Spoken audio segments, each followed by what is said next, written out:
Los síntomas más característicos van a ser fiebre por más de 7 días,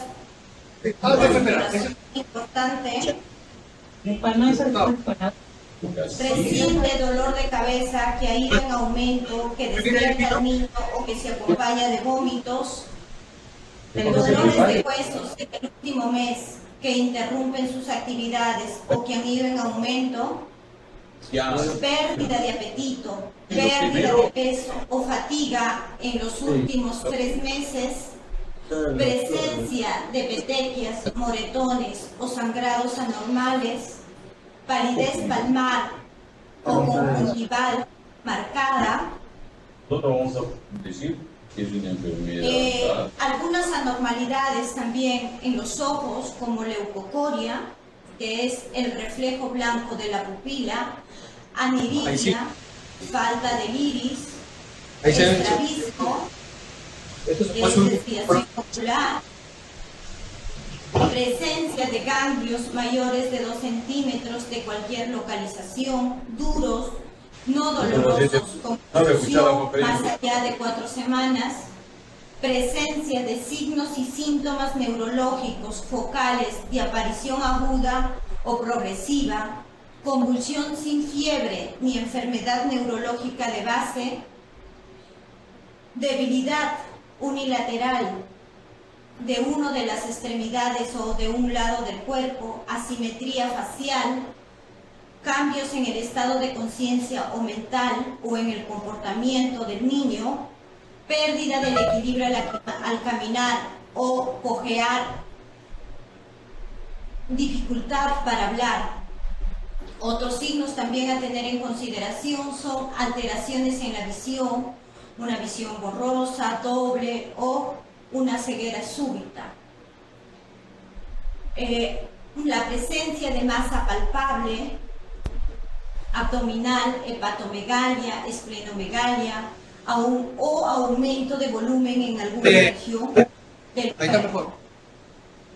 ¿No lo puedo maximizar? También vigilar si hay aumento de volumen o dolor testicular.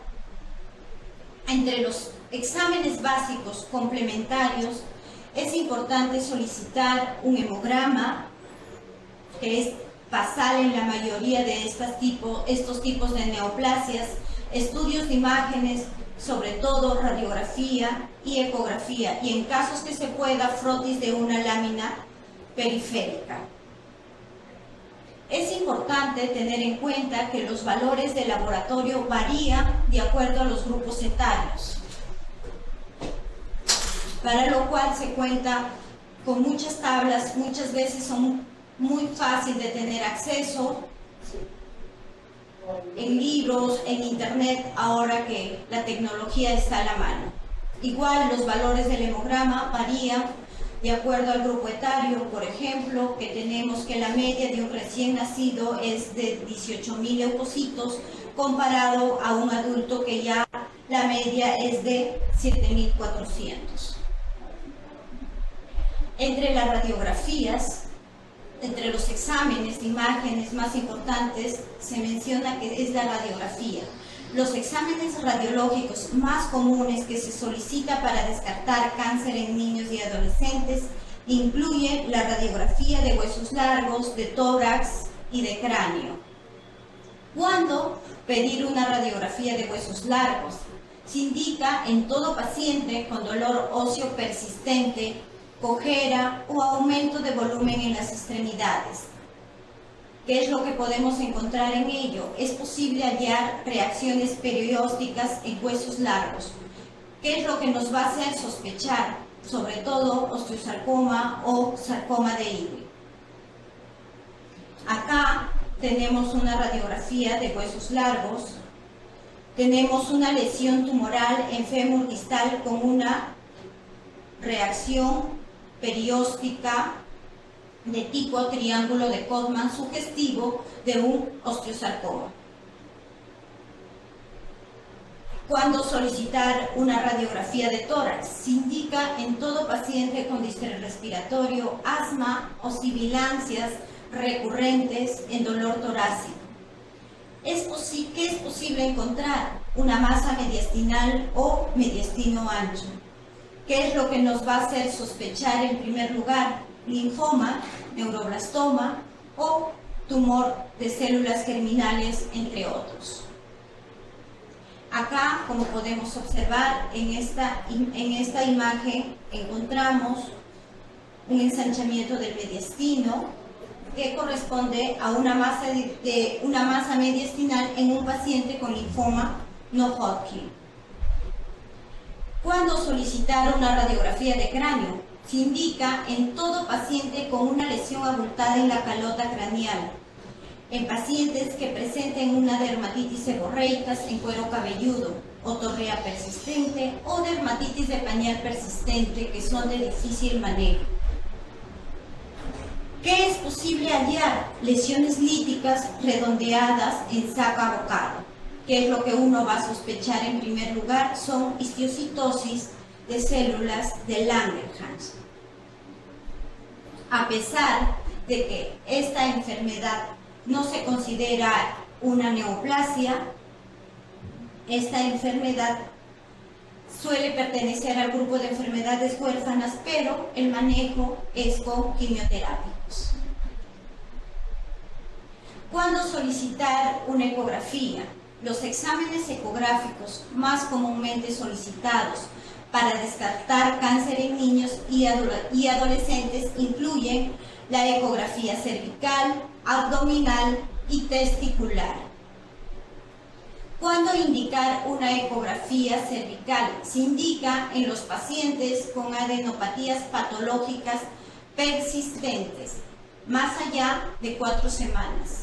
La ecografía nos va a permitir evaluar adenopatías periféricas, internas y descartar otras estructuras. También nos va a permitir descartar si se trata de quistes, lo cual nos va a permitir hacer un diagnóstico diferencial. Además, nos ofrece una información en número, en tamaño y descartar si son de origen, de presunto origen inflamatorio.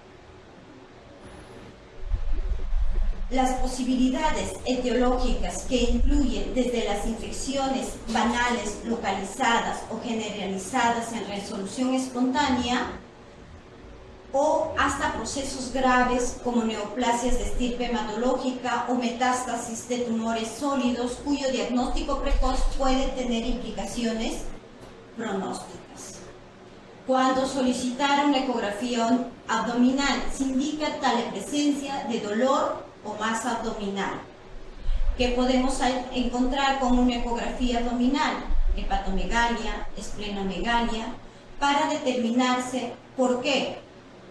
Una ecografía nos va a permitir evaluar con mayor precisión hepato, esplenomegalia o tumores óseos o tumores que van infiltrando algunos órganos intraabdominales, lo cual muchas veces es difícil al evaluar a un paciente, ya que muchas veces el niño llora, se irrita, se asusta con el médico. ¿Qué es lo que nos va a hacer sospechar? En un tumor de Wills, en un hepatoblastoma, en un tumor ovárico, en un neuroblastoma, en leucemias y también...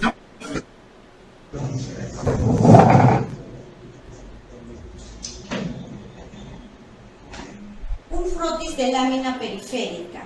El estudio o interpretación del frotis de una sangre periférica como parte del hemograma representa la extensión morfológica del estado de los elementos celulares de la sangre. Constituye un examen rutinario que, cuando es debidamente interpretado por el observador, tiene una enorme utilidad diagnóstica para el médico y puede considerarse el paso más importante en la identificación de patologías oncohematológicas e incluso en otras enfermedades oncológicas. Acá podemos observar un frotis de lámina periférica con presencia de blastos. De igual manera, entonces, esta charla tiene como objetivo hacer un diagnóstico precoz con los niños, y manejar 3 conceptos de estos pacientes. Una evaluación integral dirigida a la detección precoz del cáncer en niños y adolescentes. Estos conceptos, sobre todo de referencia. ¿Cuándo hacer una derivación inmediata? Paciente que debe ser derivado y visto en las siguientes horas, por lo que se debe referir a un hospital con servicio de emergencia pediátrica. Una derivación urgente. Paciente debe ser derivado a una unidad de oncohematología pediátrica en las siguientes 48 a 72 horas. Y una derivación preferente. Paciente que debe ser derivado a una unidad de oncohematología pediátrica dentro de las siguientes 2 semanas. Entre los signos de alerta para el cáncer infantil, vamos a recordar: 1. Dolor persistente en los huesos y abdomen. Fiebre sin causa más de 7 días. Moretones o sangrado de nariz o encías. Crecimiento tumoral o de ganglios, picazón en cuero cabelludo sin lesiones en la piel, cansancio fácil, palidez y anemia súbita, pérdida de peso, dolor de cabeza y vómitos por la mañana, por varios días, aumento de volumen abdominal, infecciones que no mejoran. Si estamos frente a niños o adolescentes que presentan estos signos y síntomas, hay que estar bien alertas porque se puede tratar de una neoplasia y es importante hacer el diagnóstico lo más tempranamente posible para mejorar su pronóstico. Vamos a continuar con el desarrollo de las actividades. En este momento vamos a hablar de leucemia. Entre las neoplasias más frecuentes en la edad pediátrica y en adolescentes, a la cabeza va a ir la leucemia, seguido de linfomas y seguido de tumores cerebrales, seguido posteriormente de retinoblastomas, tumores abdominales, entre otros. La leucemia aguda es una neoplasia maligna caracterizada por la proliferación anormal de células progenitoras muy inmaduras que infiltran la médula ósea y sangre periférica. A estas células malignas se les llama blastos. Si los blastos son de origen linfoide, se tratará de una leucemia linfoide aguda. Pero si estos blastos son de origen mieloide, se hablará de una leucemia mieloide aguda. Como les mencionaba, la leucemia es el cáncer más frecuente en niños, corresponde al 75% de todas las neoplasias. En niños tiene una incidencia de 3 a 4 casos por cada 100.000 habitantes. La edad más frecuente es de 2 a 5 años. Suele ser más frecuente en varones y no hay mucha diferencia entre razas, áreas geográficas, entorno rural o urbano, entre las distintas clases sociales. Entre los factores de riesgo tenemos exposición a radiación ionizante como exámenes radiológicos en gestantes, algunos síndromes genéticos como el síndrome de Down, que aumenta el riesgo de 10 a 30 veces a desarrollar leucemia, el síndrome de ataxia telangiectasia, el síndrome de Bloom, la anemia de Fanconi, la exposición a radiaciones no ionizantes como ondas electromagnéticas de baja frecuencia, la exposición a productos químicos como caucho, el benceno y otros hidrocarburos policíclicos, los pesticidas, sustancias agroquímicas y otros metales pesados. Entre los signos y síntomas vamos a tener que a la cabeza se va a caracterizar por presentar fiebre, malestar general, palidez, se asocia también a unos síndromes cuando ya hay infiltración de la médula ósea, el síndrome anémico, que se caracteriza obviamente por anemia, taquicardia, fatiga, palidez, disnea, El síndrome infeccioso, porque se caracteriza por neutropenia, fiebre, mucositis, diarreas o infecciones que no mejoran. Síndromes hemorrágicos, sobre todo vemos en un hemograma acompañado siempre de una trombocitopenia. El paciente vamos a encontrar con múltiples petequias, equimosis, con gingivorragia, con sangrado a cualquier nivel. También vamos a encontrar síndromes infiltrativos, sobre todo con adenopatías, infiltración con hepatoesplenomegalia por infiltración, infiltración testicular y en otros casos hasta infiltración del sistema nervioso central. Acá encontramos imágenes reales de pacientes. Acá encontramos con múltiples petequias, acá con algunas equimosis, acá con una gran lesión tumoral abscedada, también con infiltración a testículos. Entonces, los síntomas generales son fiebre, malestar general, astenia, pérdida ponderal de peso, adinamia. Entre las manifestaciones hematológicas vamos a encontrar anemia, leucocitosis, leucopenia, neutropenia, trombocitopenia. Entre las manifestaciones óseas y de articulaciones vamos a encontrar dolor óseo, dolor articular y aumento de volumen, dolor musculoesquelético, sobre todo cuando son adolescentes. Entre las manifestaciones del sistema nervioso central vamos a encontrar hipertensión intracraneal, que se caracteriza por cefalea, por vómitos, por papiledema y muchas veces por convulsiones. Entre las manifestaciones oculares también vamos a encontrar hemorragias retinianas, parálisis motora, papiledema.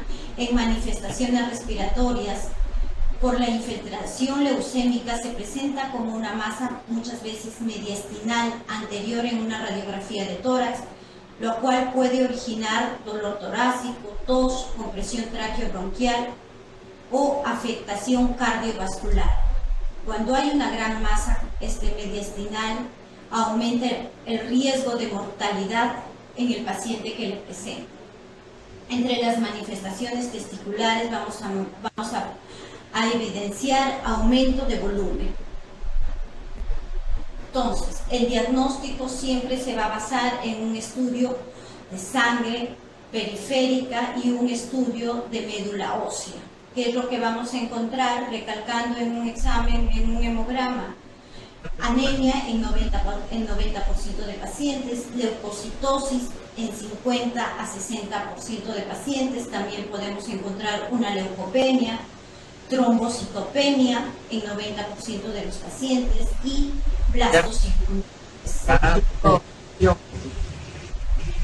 En los estudios de médula ósea vamos a encontrar en un mielograma para hacer el diagnóstico de una leucemia por encima del 20% de blastos. El reemplazo de las células normales de la médula ósea por blastos, cuya morfología puede variar. Una imagen de un mielograma con blastos. Entonces, ¿qué es lo que se requiere como base, como un examen auxiliar para una leucemia? Un hemograma completo, que es uno de los exámenes auxiliares que se toma inicialmente en el plan diagnóstico ante la sospecha.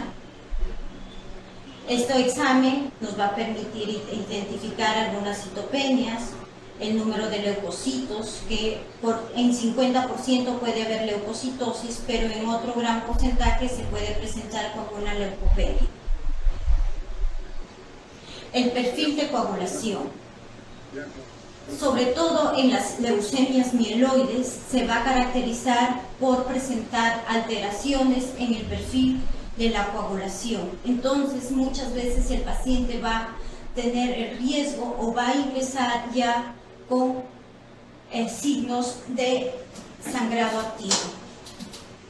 En estudios bioquímicos nos va a permitir evaluar la función hepática, la función renal y otro de los marcadores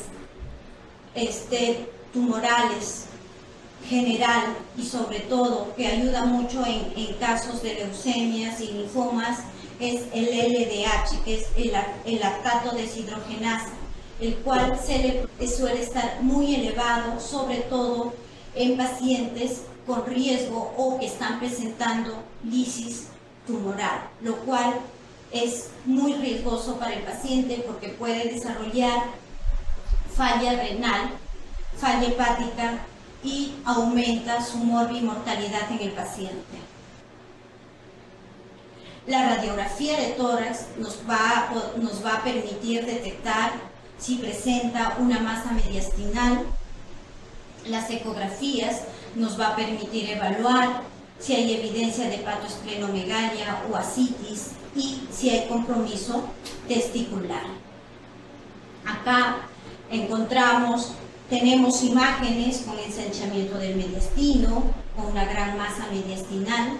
Este es en el día 1 y este es en el día 4, después de iniciar el tratamiento que usualmente se inicia en casos de leucemia con corticoides altas dosis.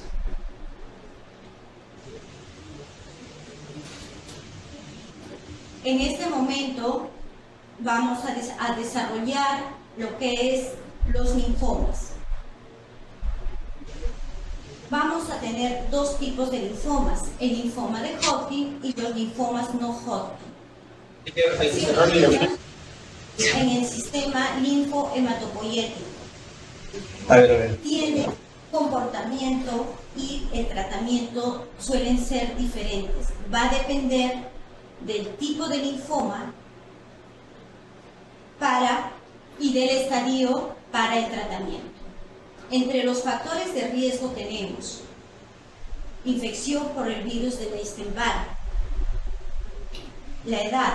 Los linfomas de Hodgkin tienen una distribución bimodal que se presenta en menores de 14 años y en adultos jóvenes.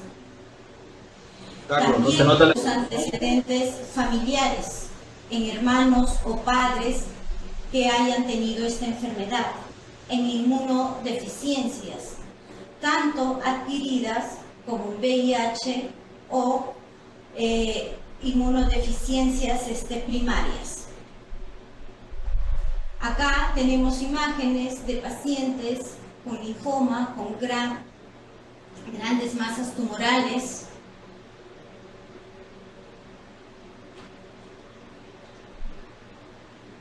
Entonces, entre los tipos de linfoma tenemos, sobre todo más frecuentes, el linfoma no Hodgkin. Y a la cabeza de los linfomas no Hodgkin son los linfomas linfoblásticos, seguidos ya de los otras estirpes de linfoma. Es importante diagnosticar el tipo de linfoma no Hodgkin. ¿Por qué? Porque el tratamiento es diferente y el pronóstico también es diferente de cada tipo de linfoma. Entre los síntomas generales son, la mayoría de estos linfomas, para recalcar, suelen presentar síntomas muy generales a pesar de que se traten de diferentes tipos de linfoma. Entre los síntomas generales van a ser fatiga, anorexia, prurito, síntomas B. ¿Por qué se caracterizan estos síntomas B? Por presentar sudoración nocturna, pérdida de peso y fiebre. Muchos pacientes han sido catalogados, porque son síntomas de la tuberculosis, han sido catalogados como pacientes con TB, han recibido tratamiento de tuberculosis y sin embargo se ha tratado de linfomas. Es importante siempre tener en consideración lo que les menciono. Se presenta en aproximadamente 25% de los pacientes estos síntomas.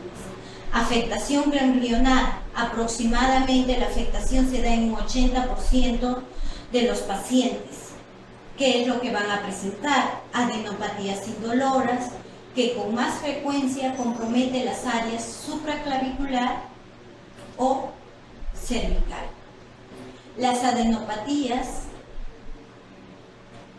son consideradas grandes si se tiene un diámetro mayor de 1 centímetro.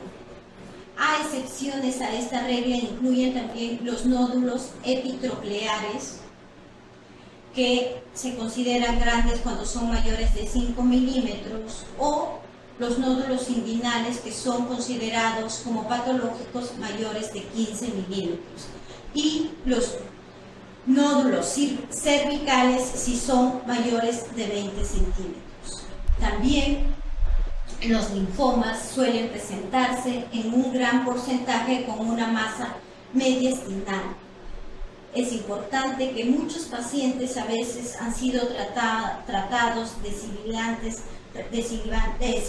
recurrentes o asma que no mejoran. ¿Por qué? Porque usualmente el manejo del asma es beta-2 agonista y corticoides.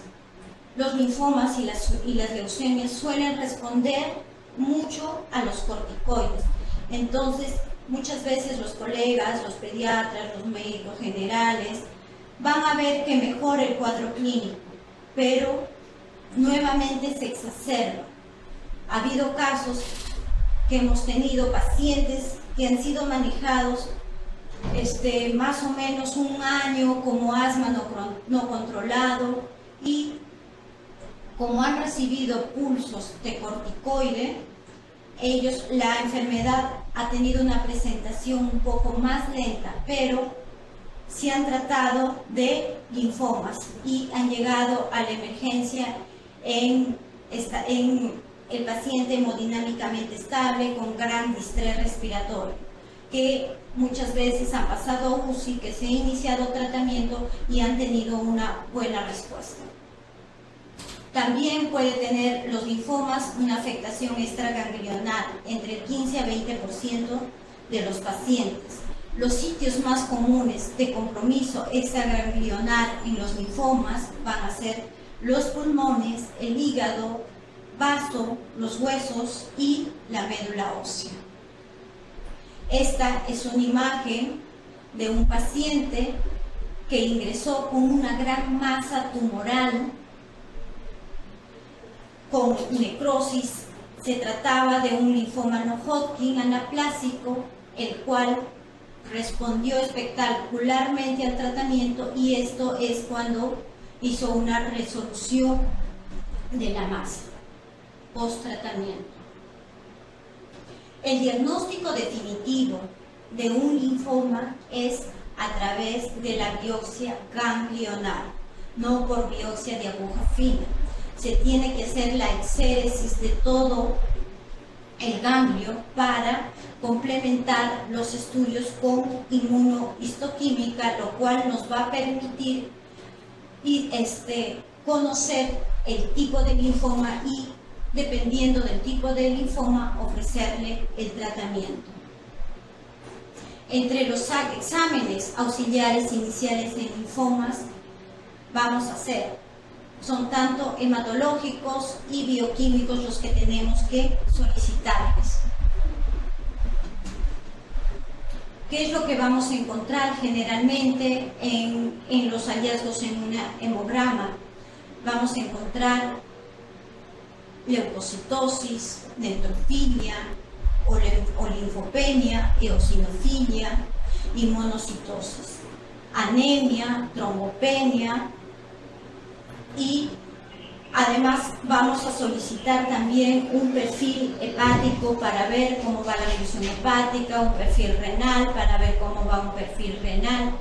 Además, solicitar en ellos algunos reactantes de fase aguda, que en sí estos exámenes van a estar elevados, nos va a permitir, sobre todo cuando se pide de base, para factores de pronóstico. Cuando los pacientes debutan con un BCG, un DHL elevada, estos son factores pronósticos negativos para el paciente. Acá tenemos exámenes de imagen, una radiografía de tórax, la primera con ensanchamiento de mediastino. Acá una tomografía, lo cual nos hace evidenciar una gran masa mediastinal. Y acá tenemos una tomografía cervical, donde podemos identificar adenopatías cervicales bilaterales a predominio del lado izquierdo, que se trata de un paciente con linfoma de Hodgkin. Si el niño presenta uno o más de los siguientes síntomas o síntomas asociados o no a dificultad respiratoria, ¿cuáles son estos síntomas? Palidez marcada, astenia, irritabilidad o fiebre más de 10 días, adenopatías generalizadas, hematomas no justificados, dolor óseo o articular persistente no justificado, ¿qué es lo que se tiene que hacer? Realizar un hemograma y una extracción de sangre periférica. Si encontramos 2 o más citopenias o blastos, tenemos que hacer una derivación inmediata. Una derivación inmediata es un hospital que tiene una emergencia pediátrica. Si encontramos un paciente que tiene petequias, esplenomegalia no justificadas, una derivación inmediata. Si presenta una masa abdominal difusa o con o sin ascitis, de igual manera, ensanchamiento del mediastino, una masa iliar, derrame pleural o pericárdico, en radiografía de tórax, derivación inmediata. Si el paciente presenta adenopatías sin infección local, con signos de alarma, como estos adenopatías se van a caracterizar por ser de consistencia dura, firme, que suelen estar adheridas a planos profundos. Si es en región cervical, con unos diámetros mayor de 2 centímetros, los cuales tienen una historia que ha ido en aumento progresivo. Si tienen estas características, hacer una derivación urgente. La derivación urgente es en 48 a 72 horas. Ahora vamos a continuar hablando de tumores del sistema nervioso central. Los tumores del sistema nervioso central son aquellos tumores asentados en la cavidad craneal hasta la porción final de la médula espinal. Son los tumores sólidos más comunes en niños.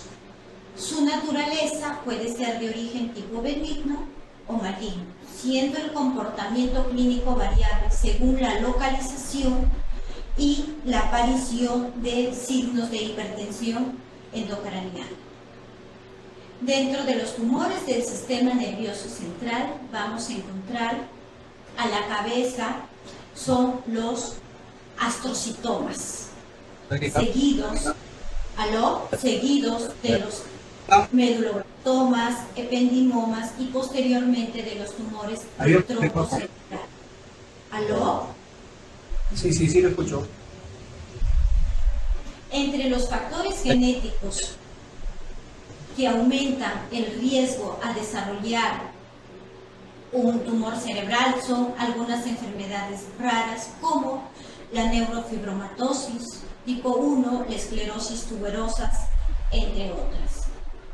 También es considerado como factor de riesgo las radiaciones ionizantes que se utilizan en el diagnóstico, como son los rayos X o los rayos gamma, o en tratamiento como los pacientes que han recibido en alguna oportunidad radioterapia. También algunas sustancias químicas como compuestos nitrosos, como está presente en todos los embutidos. Se va a caracterizar por el niño va a presentar una somnolencia excesiva, vómitos que despiertan por la noche o son matutinos, crisis convulsivas de nueva aparición, signos de afectación de los pares craneanos. En niños menores de 2 años vamos a evidenciar una fontanela aumentada, abombada, aumento también anormal del perímetro cefálico, estancamiento o regresión del desarrollo psicomotor, estrabismo de aparición reciente, ausencia de seguimiento ocular. En niños ya mayores de 2 años, las cefaleas suelen ser persistentes, suele ir al que está acompañado de alteraciones visuales, alteraciones de la marcha, del área motora o sensitiva. Va a haber un deterioro en el rendimiento escolar inexplicable o pérdidas de los hitos de desarrollo, cambios de comportamiento o conducta inexplicable. El diagnóstico definitivo se va a realizar mediante un examen radiológico, una tomografía o una resonancia magnética. Ideal siempre es solicitarles con contraste, lo cual nos va a ser de mucha ayuda. Una tomografía en niños, sobre todo en niños pequeños que no colaboran, en niños menores de 2 años, muchas veces se necesita sedación, pero una tomografía se puede hacer de la manera más rápida. En cambio, una resonancia suele demorar, el mismo procedimiento dura en promedio de 30 a 1 hora. El niño sí o sí tiene que recibir anestesia, entonces muchas veces suele demorar más solicitar una resonancia. La tomografía cerebral es el método de estudio para descartar tumores del sistema nervioso central más rápido y disponible. Se puede detectar lesiones dentro de la cavidad craneal como lesiones de la calota craneal. Es indispensable el uso de contraste para este estudio, ya que ayuda a determinar la captación característica de los tumores malignos. Los niños pequeños pueden requerir sedación y tiempo de ayuda prolongado, por lo que su indicación no debe demorar, la referencia oportuna a un centro especializado. Acá tenemos una imagen de una tomografía con una lesión expansiva sugestiva de una neoplasia maligna en un niño con un glioma de alto grado. Acá tenemos otra imagen de una tomografía cerebral con una lesión tumoral en cerebelo en un paciente con un meduloblastoma. La resonancia magnética cerebral con contraste es muy útil para examinar el encéfalo y la médula espinal. Nos va a permitir detectar de mejor manera estos tumores y el compromiso que pueda tener. Por lo general, las imágenes que proveen con más detalle que estas imágenes son las que nos van a dar mayor información, mayor detalle que una tomografía. Esta es una imagen de una resonancia en un paciente con una lesión tumoral en fosas posterior, en un paciente con un glioma de bajo grado. Una resonancia magnética en un paciente con una lesión tumoral en la región frontal, en un paciente con un sarcoma cerebral. Entonces, si el niño tiene menos de 2 años, observamos una fontanela abombada, aumento normal del perímetro cefálico, estancamiento, regresión del desarrollo psicomotor, estrabismo de aparición reciente, ausencia de seguimiento ocular, se tiene que hacer una derivación urgente. Si el paciente presenta somnolencia excesiva, vómitos persistentes, crisis convulsivas, signos de afectación de los pares craneales, estamos ante un paciente con signos de hipertensión intracraniana, por tanto se tiene que hacer una derivación inmediata. En niños que tienen más de 2 años y tienen una somnolencia excesiva, cefalea intensa o vómitos que despiertan por la noche o son matutinos, crisis convulsivas de nueva aparición, déficit motor, de igual manera, una derivación inmediata. Si el paciente tiene una cefalea persistente leve a moderada más de 4 semanas, alteraciones visuales, alteraciones en la marcha, alteraciones motoras, disminución del rendimiento escolar, cambios en el comportamiento que no se explican, tenemos que hacer una derivación urgente. Bueno, hemos avanzado hasta acá con las 3 neoplasias más frecuentes en pediatría. Quisiera saber si tienen alguna pregunta hasta el momento. No se notan las dispositivos. ¿Aló? Hola. ¿Sí? ¿No se notan las diapositivas? Sí, están pasando las diapositivas.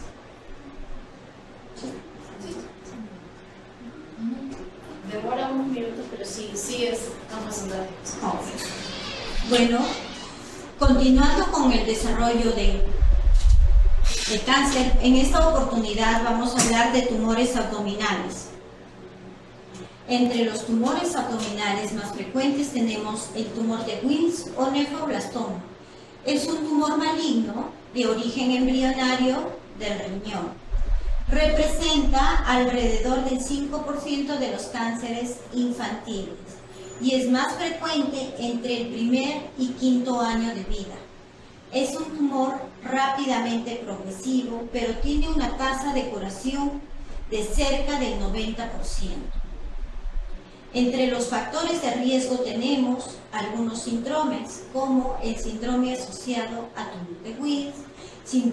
Tendremos algunos síndromes como el síndrome de Beth-Wiedemann, el síndrome de Ward, tenemos el síndrome de Dennis-Drash, tenemos el síndrome de Li-Fraumeni, tenemos el síndrome de Perlan, tenemos el síndrome de Simpson, el síndrome de Sotos, el síndrome de Bloom y la trisomía 18.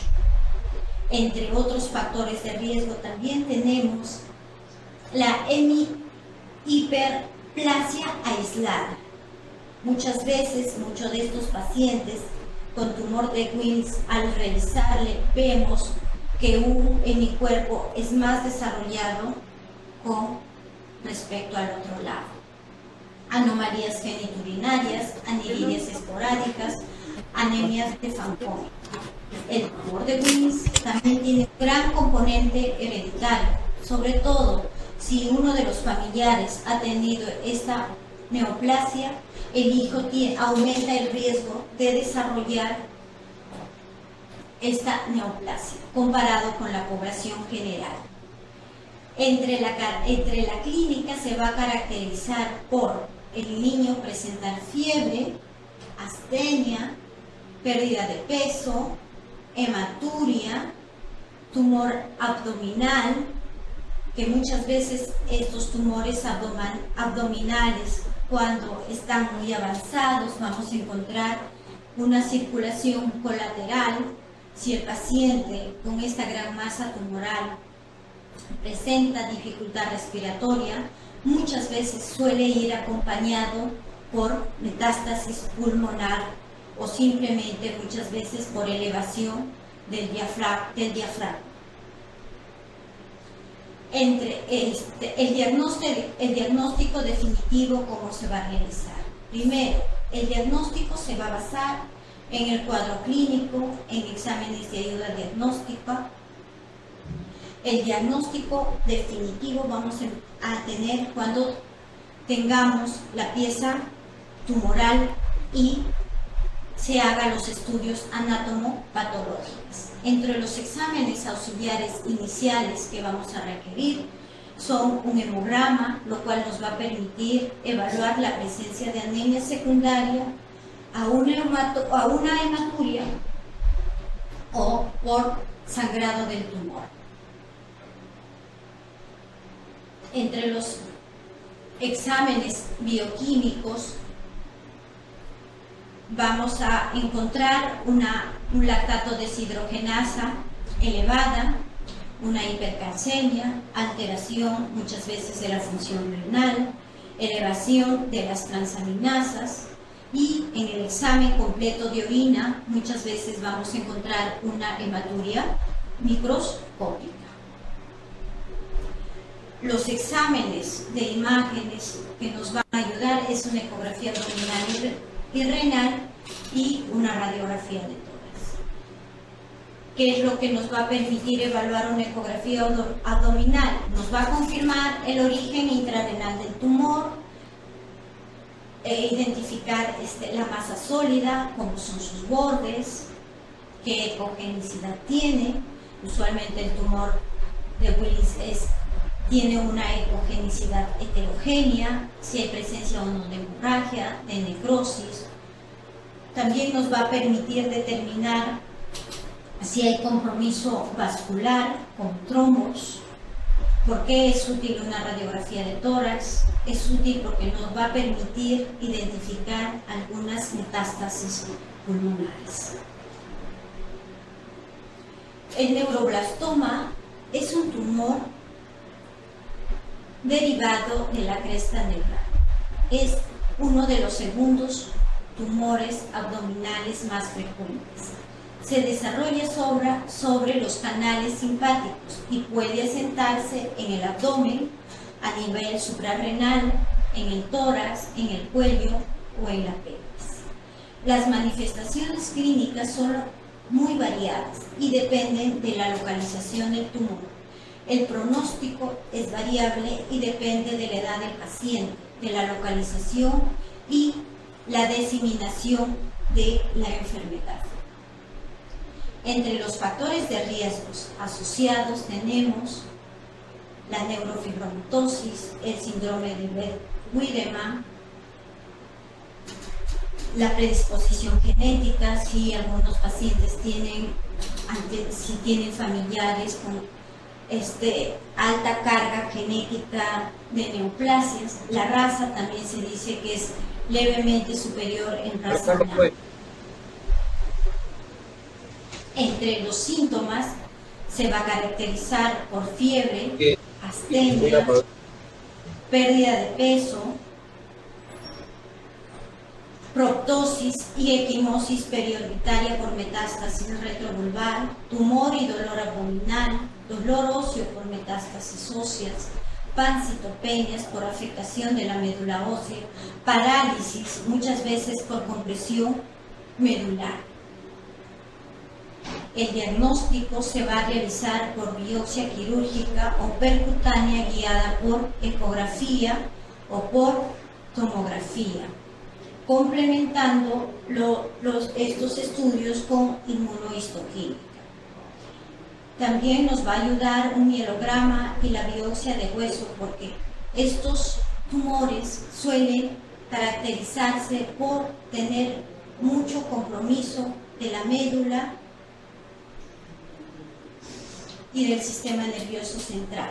Entre los exámenes basales de rutina y que la mayoría de centros de salud cuenta es un hemograma, el cual nos va a permitir evaluar si hay anemia, hay pancitopenia secundaria e infiltración de la médula ósea, si el lactato deshidrogenasa está elevado, si hay alteración de la función renal, alteración de las transaminasas por metástasis hepática.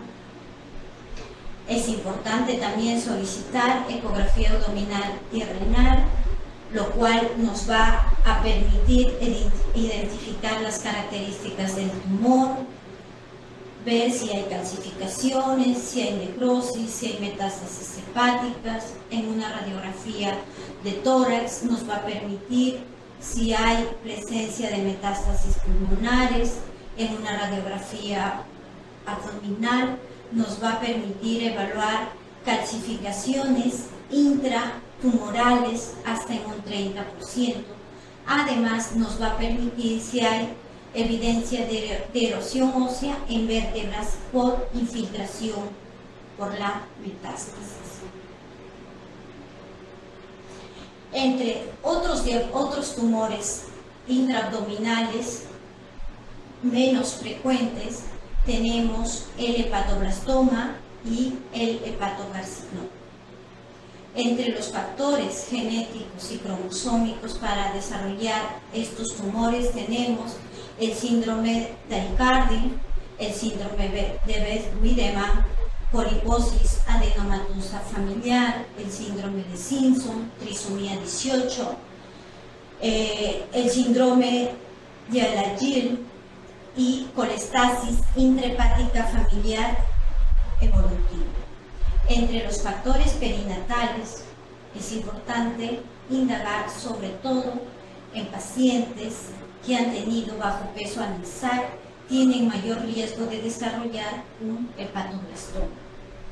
También algunas enfermedades metabólicas como enfermedades de acumulación de glucógeno, enfermedad de Wilson, deficiencia de alfa-1 antitrypsina, aumentan el riesgo de desarrollar hepatoblastoma y hepatocarcinoma. Entre las infecciones vamos a tener la hepatitis B y la hepatitis C, son los que aumentan el riesgo de desarrollar un hepatocarcinoma. ¿Por qué se va a caracterizar? La clínica se caracteriza por fiebre, astenia, pérdida de peso, náuseas, vómitos, una gran distensión abdominal, muchas veces acompañado ya con una gran masa tumoral que es palpable, que a veces va acompañada de circulación colateral, ictericia.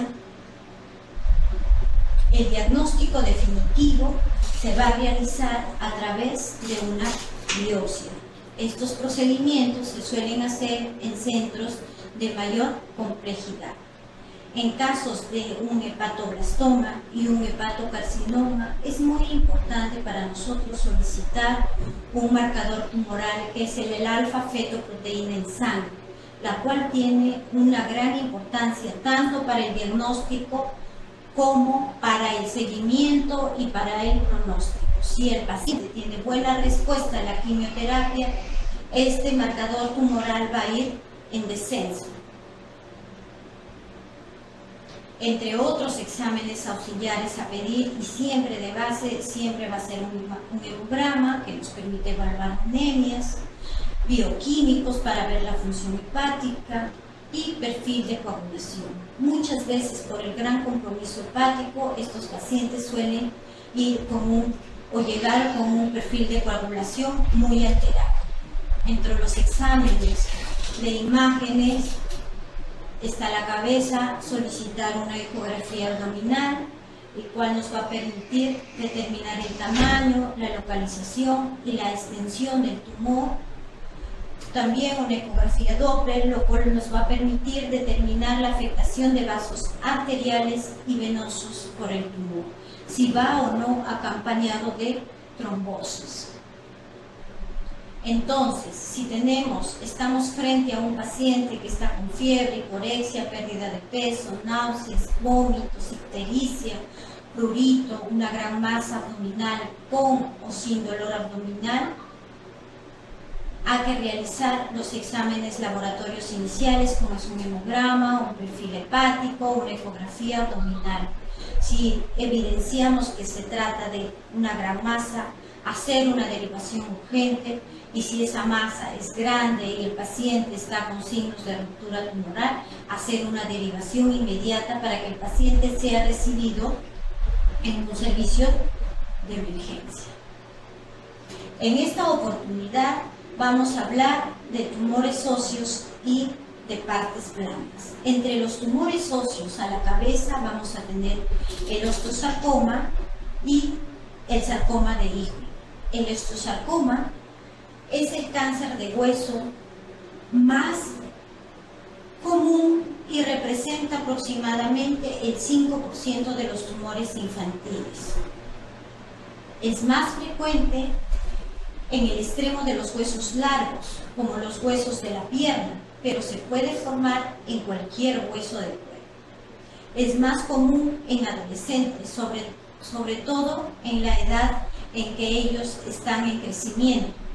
En el Perú representa entre el 5º al 7º cáncer pediátrico más frecuente, con una incidencia anual de 20 a 25 casos por año. El sarcoma de Ewing es el segundo cáncer de hueso más común en nuestro país, con un estimado de 10 a 12 casos nuevos por año. La localización más común es en pelvis, seguido de los huesos largos y de la caja torácica. Pueden ser de origen óseo o extraóseo. La edad más frecuente es en adolescentes, en el caso de osteosarcomas. En el sexo más frecuente es en el sexo masculino. Algunos factores de riesgo vamos a tener tratamientos previos, como tratamiento anterior con radioterapia, tratamientos con quimioterapia, sobre todo en aquellos que se ha usado unos medicamentos que pertenecen al grupo de los alquilantes. Algunos factores genéticos también, como el síndrome de Bloom, la anemia de Diamond-Black, el síndrome de Li-Fraumeni, enfermedad de Paget, el retinoblastoma hereditario y el síndrome de Roux-Thompson. ¿Por qué se va a caracterizar? Por presentar fiebre, malestar general, astenia, pérdida de peso, adinamia. Entre las manifestaciones locales se va a caracterizar por dolor en hueso o articulaciones que empeoran con el tiempo, especialmente si el dolor interfiere con el sueño. La presencia de tumor o bulto notable en brazo o pierna o en cualquier hueso del organismo, limitación funcional, fractura patológicas, rigidez o hinchazón de las articulaciones, dolor de espalda o una pérdida de control del intestino o vejiga o estreñimiento. Estos síntomas pueden ocurrir si el tumor tiene una localización pélvica o en base de la columna vertebral. Entre las manifestaciones sistémicas puede presentarse dificultad respiratoria, tos, dolor torácico, sobre todo cuando el paciente viene en estadios avanzados y presenta metástasis pulmonares. Estas imágenes son de casos reales. Este es un niño con un osteosarcoma que ya tiene un gran compromiso, que este paciente, como nos llega usualmente en un estadio muy avanzado, con él hasta la cirugía va a ser una cirugía radical. Muchas veces cuando el diagnóstico es precoz, cuando la tumoración no es tan grande, estos pacientes suelen ir a una cirugía conservadora, que significa que van a usar prótesis interna y por tanto los pacientes psicológicamente van a estar menos comprometidos. Sin embargo, no se ha demostrado que hacer una cirugía conservadora o radical mejore o disminuya el pronóstico o la sobrevida global en cáncer. Sobre todo en este cáncer que estamos tratando. El diagnóstico definitivo. El diagnóstico definitivo es por biopsia con trocar o una biopsia quirúrgica abierta. Es importante, si uno sospecha en un paciente con un cáncer óseo, un osteosarcoma o un sarcoma de Ewing, se refiere de manera oportuna a un hospital de mayor complejidad o a un traumatólogo experto en realizar este tipo de biopsia, porque muchas veces nos han llegado pacientes que se les ha hecho la biopsia y al hacer este procedimiento de manera inadecuada aumentan el estadio de la enfermedad. ¿Por qué? Porque no es la técnica quirúrgica adecuada, lo hacen de una manera inadecuada, muchas veces curetaje, lo cual exacerba la posibilidad, aumenta el riesgo de metástasis a diferentes partes del cuerpo, sobre todo a los pulmones. Entre los exámenes de laboratorio tenemos el hemograma, la velocidad de sedimentación, las pruebas de función hepática y renal, la bioquímica. Los hemogramas nos va a permitir evaluar al paciente si va con anemia o no. A veces por gran compromiso de la tumoración, las mismas tumoraciones van sangrando. El BCG es un examen que nos va a ayudar a ver más factores pronósticos, igual que el DHL. Pues hay estudios que se reportan que la fosfatasa alcalina y la deshidrogenasa láctica al debut están muy elevadas, tienen valor pronóstico negativo para este tipo de pacientes. Es importante solicitar en ellos una radiografía ósea y de tórax. En las radiografías simples pueden apreciarse la localización de la lesión, el tipo de la reacción perióstica, los márgenes y los cambios en los tejidos blandos. Ayudan a identificar el tipo de tumor y a predecir su agresividad. Por su naturaleza, estas lesiones suelen ser líticas, escleróticas o tienen ambas características.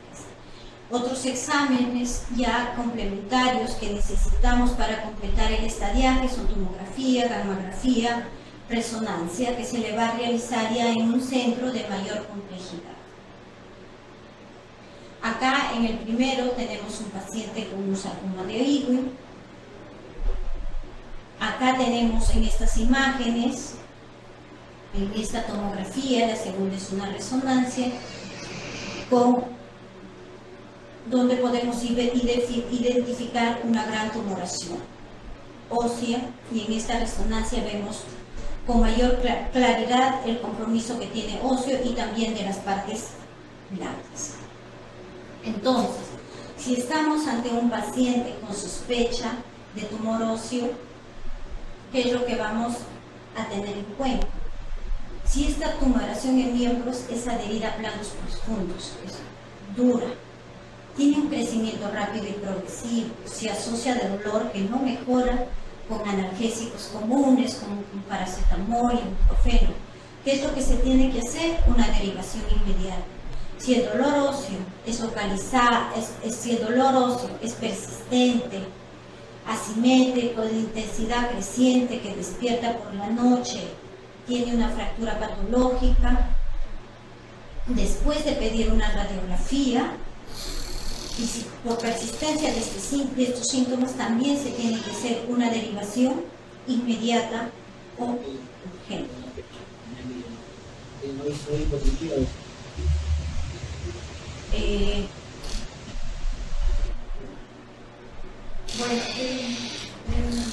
Hasta el momento hemos hablado de los tumores más frecuentes en niños.